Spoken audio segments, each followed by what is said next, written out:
You're listening to the Social Selling Simplified podcast. Stick around if you too are obsessed with learning things that actually work and believe that success leaves clues. We're all about identifying results-producing roadmaps and getting super clear on how to scale and grow your online business. From part-timer to president, social selling expert Ashley Shaw will help you connect the dots and take the guesswork out of what works to grow a social selling empire. It's time to hear from social selling legends, listen in on truthful conversations, and learn the best tips and tricks to reduce the marketing overwhelm so you can build the social selling business of your dreams. If you're ready to go all in, no holding back, and build the business you've always wanted, you're in the right place.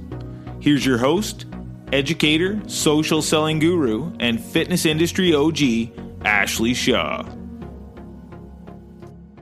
Welcome to Social Selling Simplified. I'm your host, Ashley Shaw, and today I am sitting down with Sebastian Schug.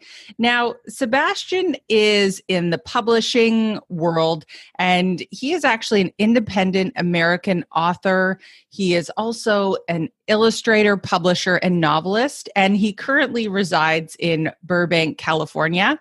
Now, in just having a few minutes to chat with Sebastian, I think for everyone listening today, we're going to see so much benefit from listening to the world of failure and really getting comfortable with how that helps you develop yourself when you're first getting started. So I'm so excited to dive in with you today, Sebastian. So thank you so much for joining me today. Thank you so much for having me.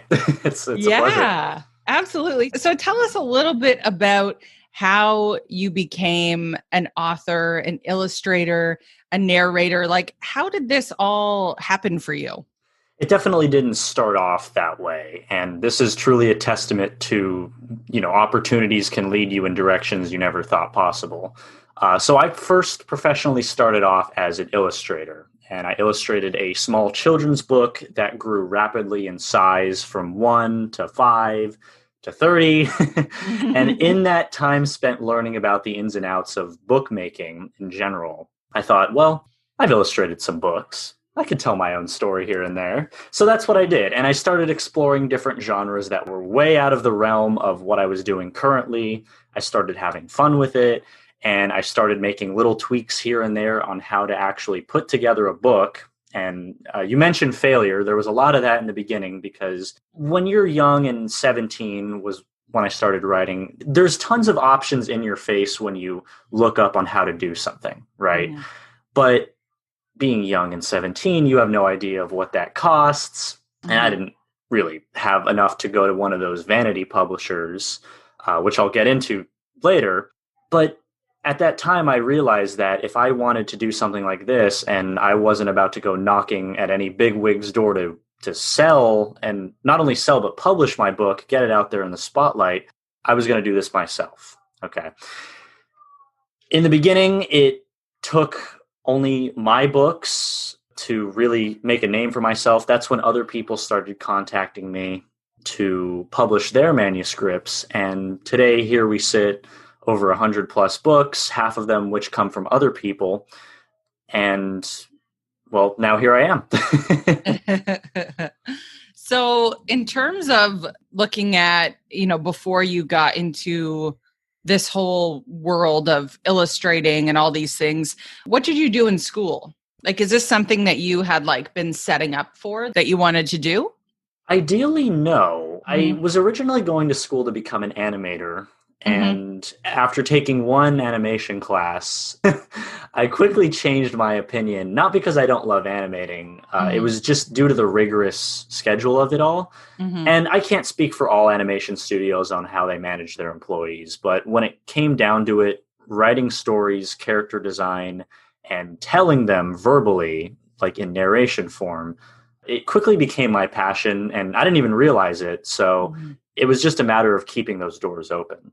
Mm-hmm. Gotcha. And so in terms of, I know you got a start pretty, really young, like you knew what you wanted to do, it looks like. So in terms of following that path, and I want to dig into failure, because I think that there's a lot of times that we expect things are going to be like the dots are just going to connect so easily. Right. And so when we do face a little bit of that pushback, like give you an example here, I went to school for English literature and women's studies. And I think one thing I thought about writing was that because there weren't any obvious options for me at that time of like, I'm going to go, I didn't even really know what I was going to do with my degree. I thought, well, maybe I could keep going in the direction of teaching. It just didn't seem really obvious where it would lead me.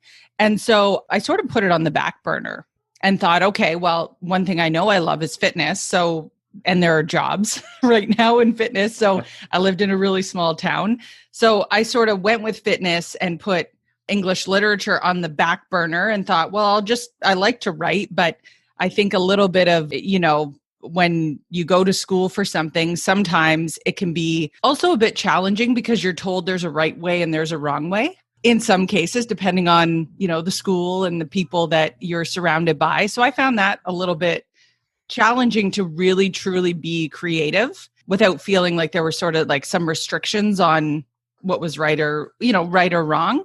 Right. And then I picked it up probably 10 or 15 years later, which has become a major part of how I help people in creating content. So let's talk a little bit about that quote unquote failure and how did that sort of interact in your story when you were first getting started?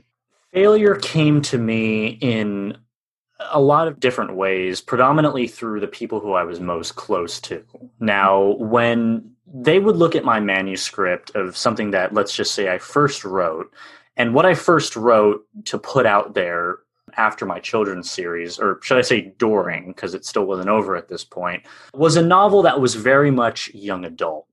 Or young adult oriented, had topics that really weren't made for kids, but to a 17-year-old it seemed interesting. There was a lot of existentialism, and I'm sure it sounded pretentious at the time, but my closest friends came to me and said, Sebastian, you can't publish this. Okay, it's very gritty. It's not what you usually do.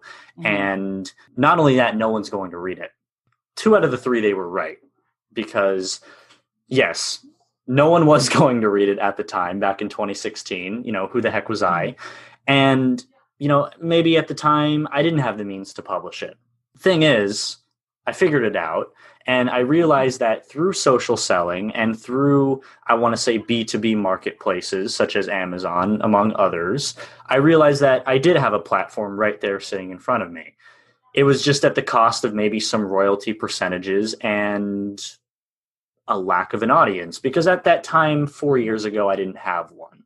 It's really easy, and I would say the failure comes in through this perspective. It's really easy to just sit there with your book up on the marketplace and see, wow, absolutely no sales are coming in. I wasn't expecting much, and one of my sort of life mottos is to really suspend your expectations in anything you do, then you'll be surprised with everything.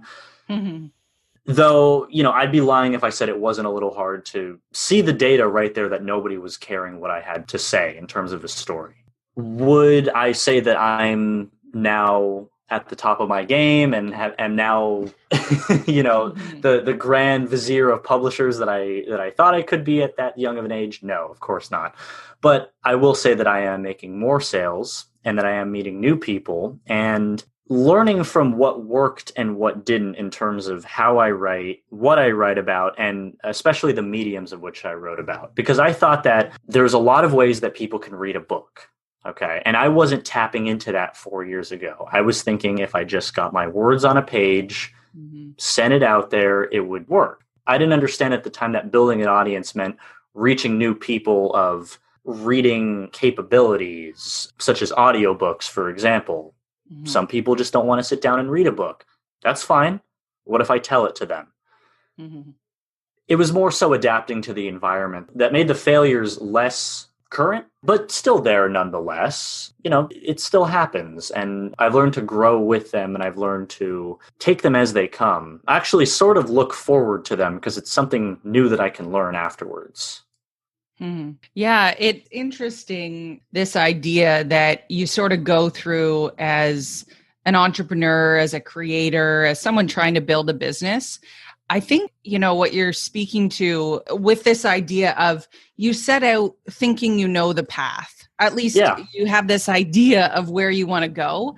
And I think one thing I've noticed in any business venture that I've taken on is things in the past for me that weren't successful.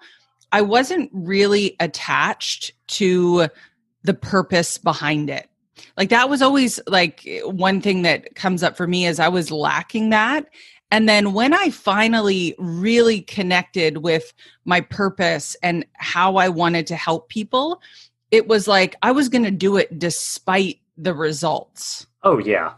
It just became not a part of what was driving me anymore. Mm-hmm. And it was like I love how you said your motto is suspend your expectations, because I think for me at that point, anytime someone would comment positively about something that I was doing, I held on to that so tightly because I was just like, what? Like someone appreciates actually what I'm passionate about, and everything else above that comes is just magic. Like that was sort of a shift that I found really happened, and my motivation became not tied to really the end result at all. It was more that wave and that feeling that came with every person saying like, you've really helped me, or this really made an impact with me. So was that something that you found as you became more and more, entrenched in your work and realizing what you were passionate about? When I started to gain traction, admittedly, yes, it's very easy for someone at that age me when I started at that age, to take that positive feedback and really just roll with it.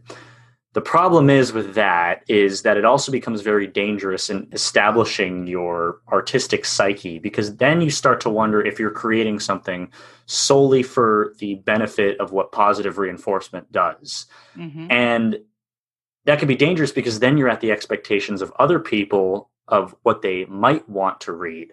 And what they might want to read may not correspond with what you may want to write about. So what I quickly learned in that was whenever I published a piece, and there have been pieces of mine that have garnered not the best results, but they are still up there for purchase, is that you really just have to take the good with the bad. Now, for every negative review of a book that I happen to make, there is more that I can mine from that as opposed to what a rating is or what their words mean. I look at that and I'm like, okay, I'm not going to take this book down.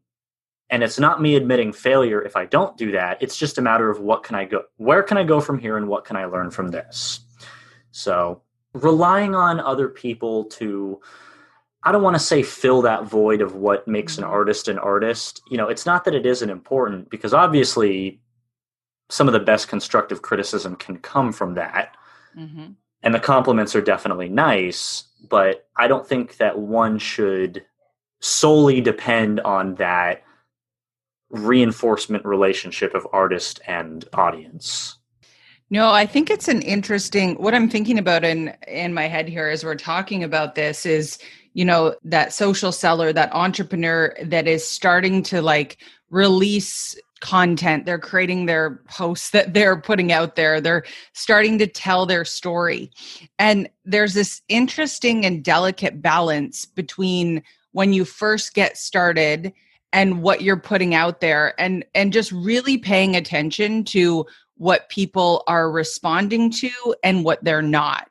Because it's almost like this little degree of pivot that you're continuously making to make sure that you're aligning with your ideal customers. But the alignment has to come from within first. It Definitely doesn't start from what does my readership or what do my followers want, and then I'm going to cater my message around it. I think it more so is like it starts from the heart. You put it out there, and then you start just watching what people are attaching to and what you're getting, like the feedback from, so that you just know, like people appreciate when I talk about, these sort of subjects. But there is this dance and maybe this point in one's career, I think, where all of a sudden this relationship, it changes a bit. Like your confidence level gets to a certain point that your motivations are no longer driven just from that place of, I'm going to put out there what people want to hear. It becomes more of I want to call it like a responsibility to be like in the social selling world, at least, like to be honest and to really be able to, like not just tell people what they want to hear, but it comes from almost a different place, if that makes sense. No, definitely. And I'm not saying to not experiment. Definitely do For that sure. and Yeah. see what works and what doesn't. And if what doesn't work doesn't garner the results that you want, don't stop doing it. Maybe tweak it a little bit. When it comes down to publishing, people are very specific about what genres they like, specifically in my field. So if a certain genre doesn't get the results that you want, doesn't mean you have to stop writing it. You can experiment with others. And I've done this with my literature, and it has helped that other people, when they send their manuscripts in, they often have different genres stapled to it because of their own backgrounds and their own writing styles. So I'd hate to say something cliche like keep throwing things at the wall until something sticks, but I'd be lying if I said that wasn't the case most of the time. Yeah, it's like a constant experiment. That's sort of the thing, I think, when it comes to writing. You're constantly, I think as a writer, as an artist, as a content creator, you're constantly going back and forth between your own, creative energy that you have, because that obviously like changes with, I don't know about you, but for me, like that can change day to day, week to week, month to month, like where the creativity is coming from.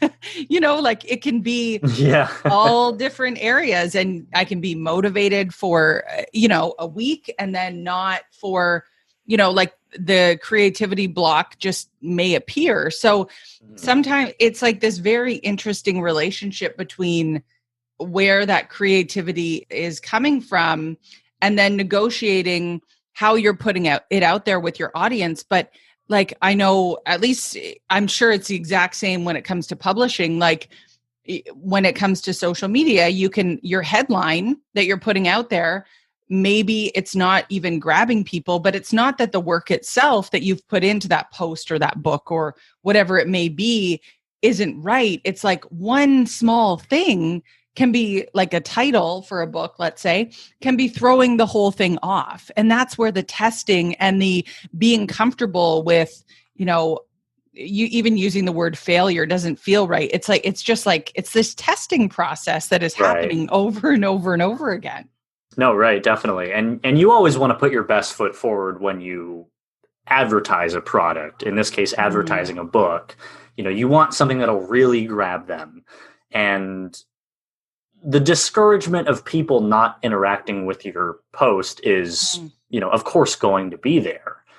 But, it's not that your product is bad. It's just that, perhaps that the pitch is a little off. And that's something that can be easily tweaked. Yeah. And so how would you recommend, because I'm sure that you not only went through, your own career, like dealing with this, right? Like that I'm sure is on the forefront when you're an author and you're a writer, because obviously that bit of writing really needs to grab them so that they'll continue reading. But obviously there's that point of, like call it the ego or whatever it may be that you're trying to be authentic, but you're also trying to make sure that you grab the attention of the reader. So how do you think that, as someone that is creating content, creating books, whatever it may be, how do you negotiate that relationship of putting stuff out there, you're doing the testing, you're trying to make sure that it's not shaking your confidence. Like, is there a way that you recommend people, deal with that sort of, I'm going to say failure, but I, like just using that ego, word loosely. That ego trip. Yeah, kinda. That back and forth that sort of happens. It's very difficult to do. And, I sound like a broken record here, but when you are surrounded by individuals, and I'm just painting the scene of my high school, which is when I Mm-hmm. started. Mm-hmm. It's very hard to think that you're not the biggest man on campus when everyone that surrounds you, point blank, has not published a book and you have. Okay. Mm-hmm. There are countless ego checks that I've done over the years. And really, it wasn't even a matter of, hey, this is what I've made from, blood, sweat, and tears. It was the fact that here's my book that I published and you haven't published this book. Okay. Mm-hmm. Mm-hmm. That, of course, is very distasteful for other people if you approach it with almost always the wrong attitude of, look what I did that you couldn't do. Mm-hmm. My advice to that is sit down, take a breather, say, look, yes, you should be very proud that you happen to make this from scratch. However, is this going to win you the most ostentatious literary award that the world has ever seen? Most likely not. And it's not to degrade yourself when you say this. It's just a matter of putting you in your place of, you still have a lot to learn. Mm-hmm. And how are you going to get there? You're not going to get there by acting all pretentious and whatnot. You're going to get there from seeing what works and what doesn't. Mm-hmm. And more so, seeing the proof in the pudding, how many people actually are willing to buy your book and make that sale. So to me personally, it came difficultly in the beginning, but over time it's become a lot easier of just ego checking myself, not comparing myself to other people, not letting other people compare themselves to me if they happen to say something like, oh, well, I've never done what you're doing. You shouldn't feel bad about it. And I know that they mean well when they say this, but really not to encompass yourself in your own bubble. But if you can encompass yourself in your own bubble that is beneficial to you and your own well-being, I don't personally see a problem with that, if that makes sense. Mm-hmm. Because one's worst critic is oneself, right? But one's best attitude checker is also oneself as well. I don't think a lot of people really kind of realize that. Mm-hmm. Mm-hmm. Because as an author, you're not only creating the product, you have to sell it as well. And it's very easy to think that what you've made is so great that it's going to sell millions. And it flat out doesn't. So not only are you the artist, but you're also the marketer. Yes. And one could easily crash and burn to the ground if one doesn't have the right attitude to it. It is interesting because I think sometimes the ego can get in the way of, I've put this out here. Let's say you're, whatever content you're creating.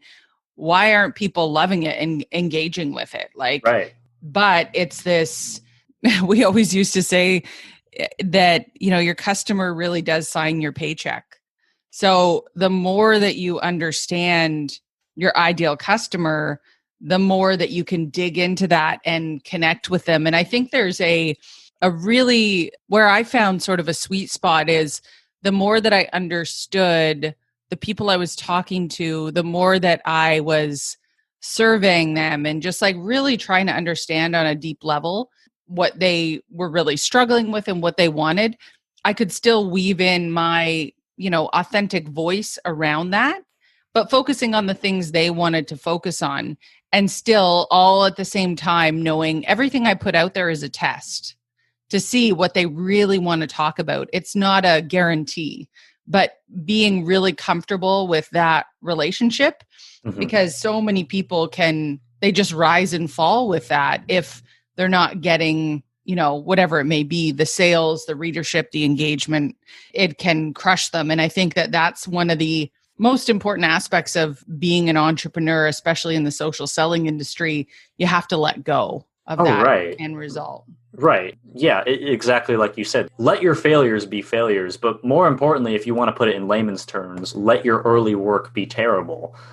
For as much time as someone can learn a topic, go to an art school, spend 4 years, spend all this money on, the proper equipment, applications, programs.